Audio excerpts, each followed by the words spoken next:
Hello and welcome back to Ganesh Institute channel. So in this video we are going to discuss about another feminist criticism theory under literary criticism and theory, which is talking about Simon D. Beauvoir's The Second Sex. So this the second sex is considered here as female. So let's see what are her views, what are Simon's views on the second sex, that is female. Let's begin. So basically, Simon T. Beauvoir tried to confront human history from a feminist perspective. So she did some research, and in that, she found out some of the points. So basically, her primary thesis is about how men fundamentally oppress women by characterizing them, by considering them as an inferior or other sex, which is in opposition to men. Okay, and man, because man thinks that he is superior than female, that's why he is considered as self here or a subject, and female is considered as the other or as the object.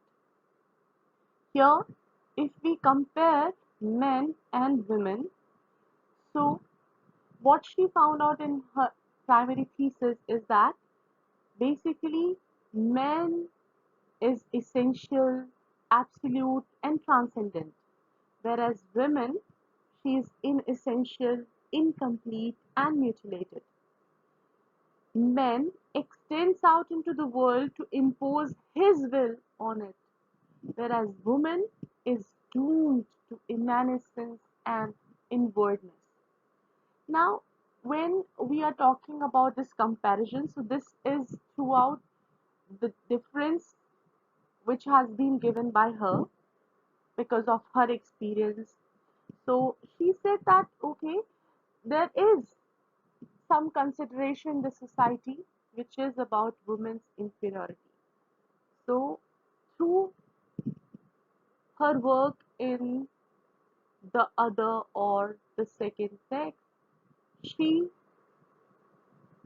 wants to say she is defining the women as per the societal perspective that men is effectively denying women's humanity by considering her as other, as an object.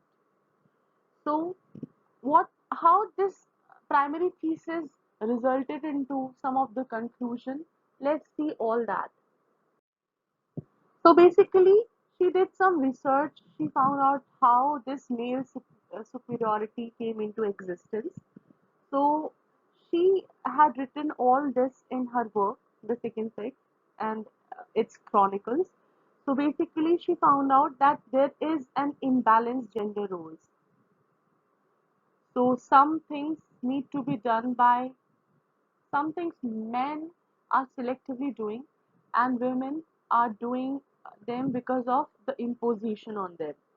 So in her book, what she wrote, she found out that there is something which we can consider facts and myths. Okay, so if we talk about female humans, so female humans has occupied a subordinate position in society according to her.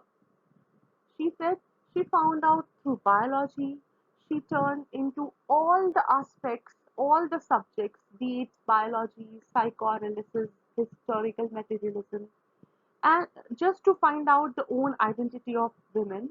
And in every discipline, she reveals that there is an indisputable essential difference between men and women, but there is no justification that that difference makes women as an inferior object or the other, right?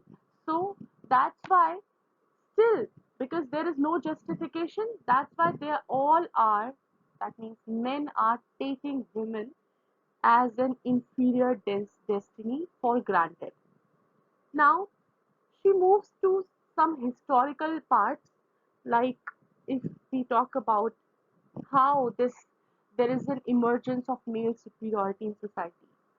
She moves from nomadic hunter-gatherers history to French Revolution to contemporary times to see from where this male superiority came into existence.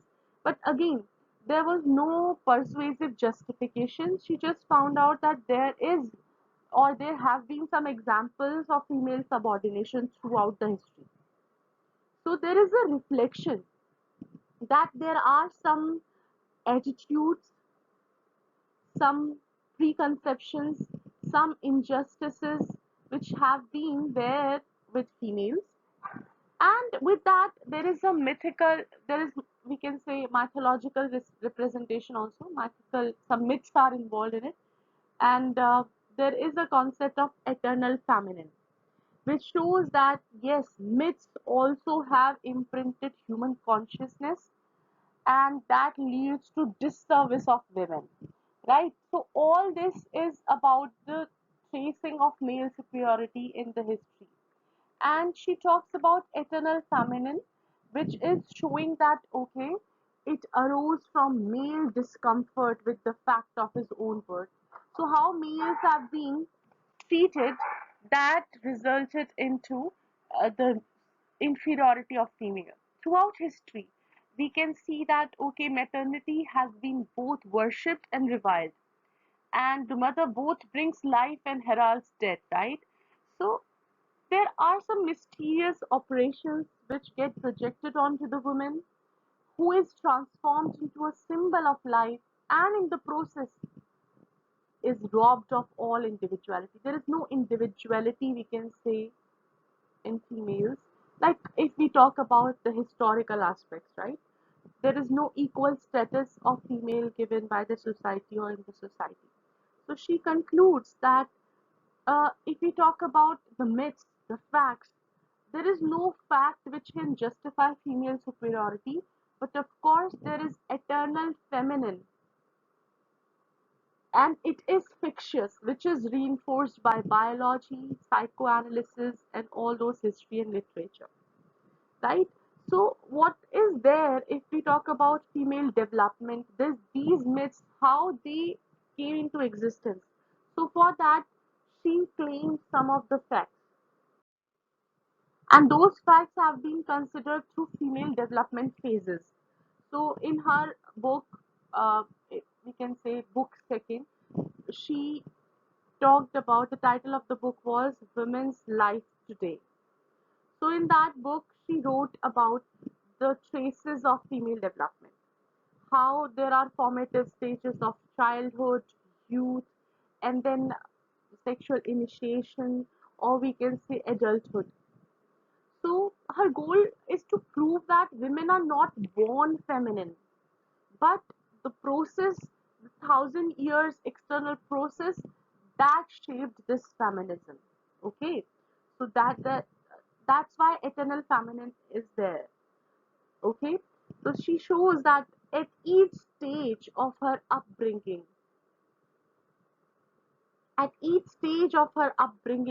a girl is conditioned into some of the circumstances into accepting passivity, dependence, repetition, inwardness, and every force in society conspires to deprive her of subjectivity and flatten her into an object. So that's why women are denied the possibility of independent work or creative fulfillment, and they have to accept that this is the dissatisfying life of housework, childbearing, and sexual slavishness.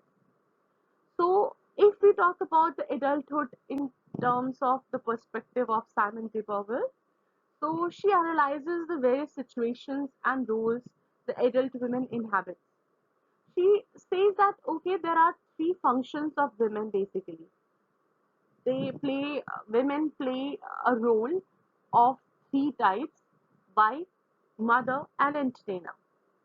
So now, no matter how illustrious or how hardworking the women's household may be, but these three roles inevitably lead to immanence, incompleteness and profound frustration, right?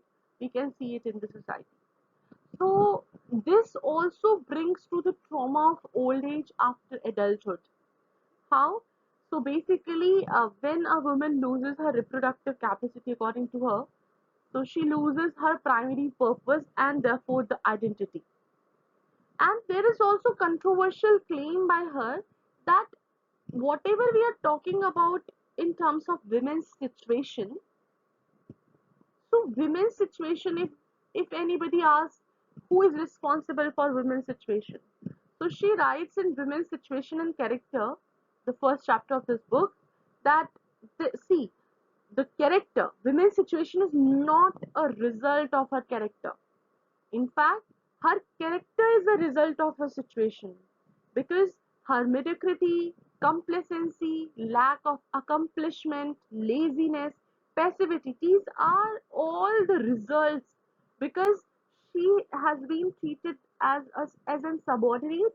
That's why these qualities inbuilt in her, and these are not the causes, these are the results because of the consideration as an object as the other. And she also said that, oh, this, we can't only blame males for this condition. Basically, some of the ways are there that women reinforce their own dependency. We have many examples. If we talk about narcissists, women in love, mystics, these all embrace their immanence by donning selfhood in an external object. So in narcissist, there is an object mirror. In women in love, there is a lover. In mystics, there is God. So every time women are reinforced their own dependency. And we can see that, Simon de Beauvoir, she mentions many instances in her thesis, in her chapter, in her book, that females being complicit in their otherness, particularly with regard to marriage. Because the difficulty of breaking free from femininity is a kind of sacrificing security and comfort for some ill-conceived notion of equality, which induces many women to accept the usual unfulfilling roles of wife and mother. So she concludes that if a woman wants the equal status, only in work can she achieve autonomy. She has to identify the economic underpinnings because economic underpinnings are also responsible for female subordination. And if women can support herself, women can consider herself as the main character, as the equal character, then she can achieve a form of liberation. And this is why she wrote this. The second text, de Beauvoir discusses all the logistical hurdles in this unit, that all the hurdles women faces in pursuing the goal which she wants to achieve. I'm hoping that this feminist theory you understood quite well, and in this there is no offense, and it is just the situation in the society, what she was facing, and her contemporary ladies were facing, and she wrote that. But in today's era, we are quite improvising all those situations. So let's see what will happen and how we can turn our lives. But at the moment, this is it for this unit. I hope you understand it, and if so, then don't forget to like, share, and subscribe my channel. Till my next video, take care of yourself. Bye bye.